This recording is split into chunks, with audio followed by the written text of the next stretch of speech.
ဟုတ်ကဲ့ကျွန်တော်ဒီကိုငွေရဲ့အကိုတွေမတွေအားလုံးပဲမင်္ဂလာပါဗျာနော်အားလုံးပဲမင်္ဂလာပါလို့ကျွန်တော်ရဲ့ဒီကိုငွေအကောင့်လေးကရင်ပြီးတော့ပထမဦးစွာနှုတ်ခွန်းဆက်တာပါတယ်ဗျာနော်ကျွန်တော်တို့အကုန်လုံးဒါမျှော်လင့်နေကြတဲ့ကျွန်တော်ရဲ့အကိုတွေမတွေအားလုံးမျှော်လင့်နေကြတဲ့ဒါကျွန်တော်တို့အချိန်ခါလေးတို့မင်္ဂလာရှိတော့အချိန်ခါလေးတို့ကြာရောက်ခဲ့ပြီပေါ့နော်အဲ့ဒါဆိုရင်လည်းကျွန်တော်တို့ကအခု73ရက်ပေါ့နော်73ရက်ကနေပြီးတော့ကျွန်တော်တို့ဒီ16ရက်နေ့အထ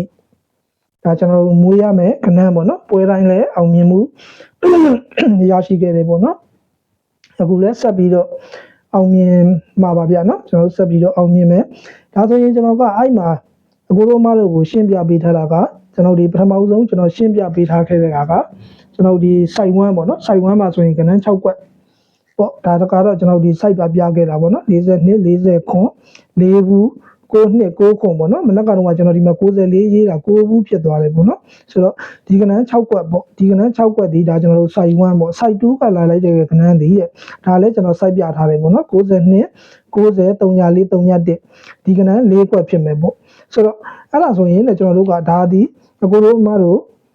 ့ကြိုက်ရင်လည်း3ပေါ့နော်ကြိုက်ရင်လည်း3ပေါ့ဒါမှမဟုတ်လို့ကျွန်တော်ဘက်ကရင်ပြီးတော့အကိုတို့အမတို့ဘက်ကရင်ပြီးတော့ကျွန်တော်ဒီမှာတကွက်ကောင်းဒီအကိုတို့အမတို့မျောလင့်နေတဲ့တကွက်ကောင်းမွေးကဏ္ဍဒီရဲ့ပွဲတိုင်းအောင်မြင်မှုရရှိနေတဲ့ကဏ္ဍဖြစ်တယ်ပေါ့နော်ကျွန်တော်ဒီနေရာမှာကျွန်တော်95ဆိုတဲ့ကဏ္ဍ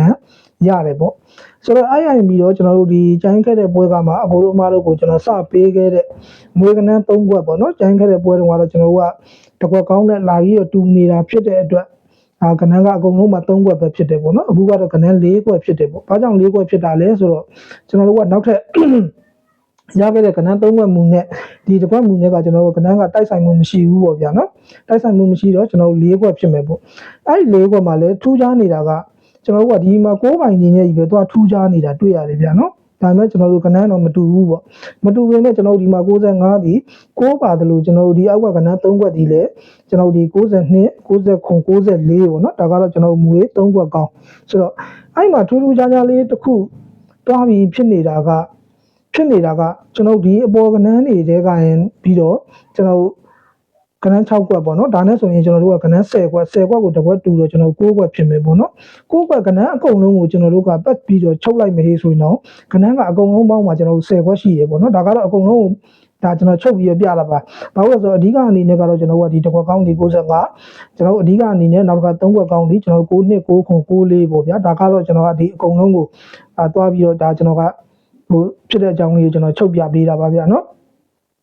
အဲ့မှာတစ်ခါထပ်ပြီးတော့ကျွန်တော်ကထပ်ပြီးကွန့်ကျင်တာပေါ့နော်ထပ်ပြီးကွန့်ကျင်တယ်ဆိုတာကဒီညနေမှာကျွန်တော်တို့ကမခံတာကျွန်တော်တို့လုပ်ခဲ့တာအကိုတို့အမတို့လည်းတည်ပြီးသားဖြစ်တယ်ပေါ့နော်ကျွန်တော်2ရက်တက်ထွက်တဲ့ပွဲတုန်းကလည်းအင်္ဂါနေ့ညနေမှာကျွန်တော်က85တကွက်ကောင်းကိုကျွန်တော်တို့အပိုင်စော်ခိုင်းခဲ့တာပေါ့နော်ကျွန်တော်အဲ့မှာ85တကွက်ကောင်းကကျွန်တော်တို့ခွန်ဘူးဆိုပြီးထွက်ခဲ့တယ်ပေါ့ဆိုတော့နောက်တစ်ခါကျွန်တော်ဒီကျရင်ခဲ့တဲ့ပွဲတုန်းကလည်းကျွန်တော်ညနေဈေးမှာ54တကွက်ကောင်းကိုကျွန်တော်တို့အပိုင်စော်ခဲ့တာပေါ့ဗျာအင်္ဂါနေ့ညနေမှာပေါ့နော်အပိုင်စော်ခဲ့တာဆိုတော့ကျွန်တော်အဲ့မှာလည်းကျွန်တော်တို့က53ကိုကျွန်တော်ထိုးခဲ့တာ54ကိုထိုးခဲ့တာ53ဖြစ်သွားတယ်ပေါ့ဗျာနော်ဆိုတော့အခုလည်းကျွန်တော်ကဒီညနေမှာကျွန်တော်ထပ်ပြီးတော့ကျွန်တော်စော်ခြင်းတယ်ပေါ့နော်ဒီညနေမှာထပ်ပြီးတော့ကျွန်တော်ဒါနေ့တိုင်းပုံစံမျိုးလေးနဲ့ဒါကျွန်တော်ဒီ73ရက်တလ2026 4နာရီခွဲဈေးနေ့တိုင်းလိုပဲကျွန်တော်ရေးပေးထားတယ်ပေါ့နော်တခါအဲ့မှာကကျွန်တော်တို့ကဒီညနေမှာကျတော့ကျွန်တော်ကတခွက်ကောင်းတော့မဟုတ်တော့ဘူးပေါ့နော်တခွက်ကောင်းနဲ့ကျွန်တော်မစော်တော့ဘဲနဲ့အဲ့အပေါ်မှာဖြစ်လာတဲ့ဖြစ်စဉ်တွေကိုကြည့်ပြီးတော့ဒါကျွန်တော်ဖြစ်နိုင်ခြေအများဆုံးပေါ့ဗျာဖြစ်နိုင်ခြေအများဆုံးကိုဒါကျွန်တော်ရွေးထုတ်လိုက်တာပေါ့ရွေးထုတ်လိုက်တဲ့ခါကျတော့ကျွန်တော်ကဒီ main ပေါ့နော်ကျွန်တော်အဲ့မှာကဏ္ဍ3ခွက်ကိုကျွန်တော်က main to main ကျွန်တော်ပြန်ခွဲပေးတယ်ပေါ့နော်ဘာကြောင့်ခွဲပေးတာလဲဆိုတော့ဒါမှလည်းအကိုတို့အမလို့ထိုးရတဲ့နေရာမှာနည်းနည်းအလျော်တင်းလေးနဲ့ထိုးလို့ရအောင်လို့ကျွန်တော်ပြန်ပြီးတော့ဒါခွဲပေးထားတာဖြစ်တယ်ပေါ့နော်အဲ့မှာကျွန်တော်ကဒီညနေမှာ92 52ဒီ main ဖြစ်မယ်ပေါ့ဗျာနော်ကျွန်တော်ဒီညနေမှာဒါ main ကနဲ့တင်ထိုးမှာပေါ့နော်ကျွန်တော်ဒီ95ဒီကျွန်တော်တို့ဒါဒူ main ဖြစ်မယ်ပေါ့နော်ဒူ main ဖြစ်မယ်ဆိုတော့အဲ့နေရာမှာအကိုတို့မတို့ကိုဒါကျွန်တော်အခုဒီ Viber မှာတောင်းထားတဲ့အကိုတွေမတွေကိုလည်းကျွန်တော်အကုန်ပို့ပေးထားတယ်ပေါ့နော်ပို့ပေးထားတာကကျွန်တော်ဒီကဏ္ဍ3ဘက်ကထွက်ခဲ့ရင်အကိုတို့မတို့နားနိုင်အောင်လို့ထိုးလိုက်ပေါ့ဗျာနော်နားနိုင်အောင်လို့ထိုးလိုက်ဆိုတဲ့အကြောင်းလေးကိုကျွန်တော်ထည့်ပြီးတော့ရေးပေးထားတယ်ဒါကဒီတင်ညက်နေပဲထိုးရမှာဖြစ်တယ်ပေါ့နော်ဒီတင်ညက်နေပြီးရင်တော့ကျွန်တော်တို့အကိုတို့အမတို့အစင်ပြေတယ်လို့မွေးရမယ့်ကဏ္ဍဒီတစ်ခွက်ကောင်းနဲ့ကျွန်တော်တို့ဒီ3ခွက်ကောင်းပေါ့နော်ဒါကတော့မဖြစ်မနေထည့်ပေးရမယ့်ကဏ္ဍဖြစ်တယ်ပေါ့ ဆိုတော့အဲ့ဒီနေရာမှာကျွန်တော်တို့ကတစ်ခါထပ်ပြီးတော့ကျွန်တော်ထပ်ကွန်ကျင်သေးတာကကျွန်တော်ဒီ92 52ဆိုတဲ့ကဏ္ဍဒီသူကအများဆုံးကျွန်တော်တို့ထွက်ခဲ့မယ်ဆိုရင်နှစ်အပိတ်နဲ့ပဲထွက်မှာများတယ်ပေါ့နော်ဆိုတော့အဲ့ဒါဆိုတော့ကျွန်တော်ကဒီနည်းနည်းလေးထပ်ပြီးတော့ကွန်ကျင်သေးတယ်ဆိုရင်92 52ကိုဒါကျွန်တော်ဟို1000စ100စ200စအစသည်ဖြစ်ပေါ့ကိုယ့်ရဲ့အထွာနဲ့ကိုပေါ့နော်အဲ့လိုမျိုးလေးထိုးလို့ရပါတယ်ဗျာနော်အဲ့မှာတစ်ချက်ကျွန်တော်ကသတိလေးပေးချင်တာပေါ့ဒါကျွန်တော်ဒီမွေးကဏ္ဍနေနဲ့ပတ်သက်ပြီးတော့ဒါပွဲတိုင်းလဲအောင်ထားတာပေါ့ဗျာပွဲတိုင်းလဲအောင်ထားတာဆိုတော့ကျွန်တော်တို့ကအဲ့မှာထပ်ပြီးတော့သတိစကားလေးပေါ့နော်ဘာပဲဖြစ်ဖြစ်ကျွန်တော်တို့ကတေးကြတယ်ဆိုတာပဲအရာမှမရှိတဲ့အတွက်အကိုတို့အမတို့အနေနဲ့ဒီခြံနဲ့ကျွန်တော်တို့ဒီ9ချိန်ကိုတော့ဟိုကိုတိုင်းထွာလေးနဲ့ကိုချင်းချင်းပြီးတော့ကစားတက်ပါစီဗျာနော်ဒါလေးကိုတော့ကျွန်တော်အထူးသတိပေးခြင်းတယ်ဘာကြောင့်လဲဆိုတော့ကျွန်တော်ရဲ့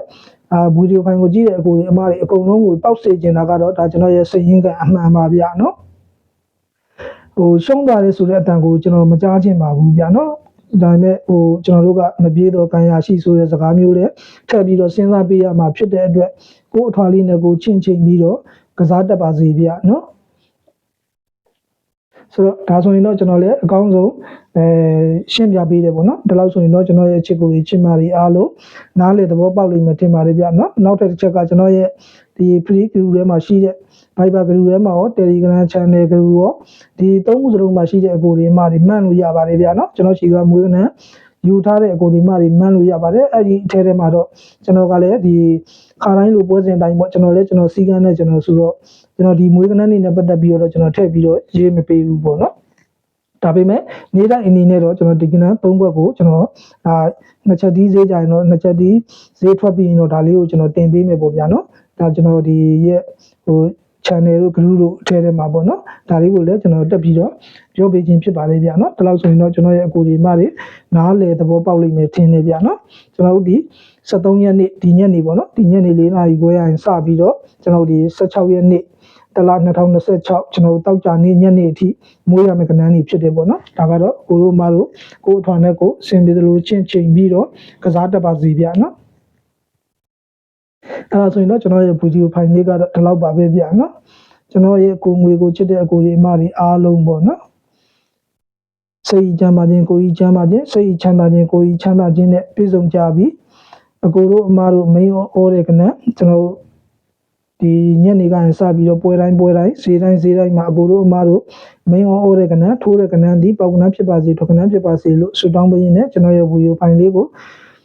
ဒီမှာနေမဲ့အဆုံးသတ်လိုက်ပါတယ်ဗျာနော်